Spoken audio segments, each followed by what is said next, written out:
భారత communist party CPM 24వ తూర్పు గోదావరి జిల్లా మహాసభలు డిసెంబర్ 28, 29న రాజమహేంద్రవరం నగరంలో నిర్వహిస్తున్నారు.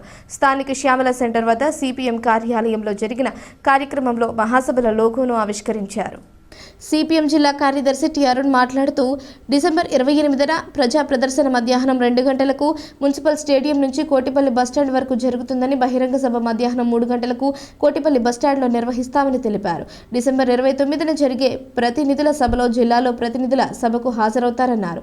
గత 3 సంవత్సరాల కాలంలో నిర్వహించిన ప్రజా పోరాటాలను సమీక్షించేందుకు ఈ మహాసభలో చర్చలు జరుగుతాయని తెలిపారు. ప్రజలు ఎదుర్కొంటున్న సమస్యలపై ఈ మహాసభలో చర్చించి భవిష్యత్తు కార్యక్రమాలు ప్రణాళిక రూపొందిస్తామని తెలిపారు. మహాసభల నిర్వహణకు నగర ప్రజానీకం, సిపిఎం అభిమానులు ఆర్థిక సహకారం అందించి విజయవంతం చేయాలని కోరారు.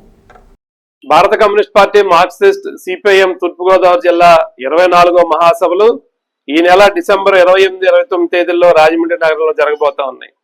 28వ తారీఖు మధ్యాహ్నం 2 గంటలకి రాజమండ్రి మున్సిపల్ స్టేడియం నుంచి ప్రదర్శన, మధ్యాహ్నం 3 గంటలకి కోటిపల్లి బస్టాండ్ దగ్గర బహిరంగ సభ జరగబోతా ఉంది. ఆ రోజు మరుసటి రోజు 29వ తారీఖున జిల్లాలో ఉన్నటువంటి సిపిఎం పార్టీ ప్రతినిధుల సభ జరగబోతున్నాయి.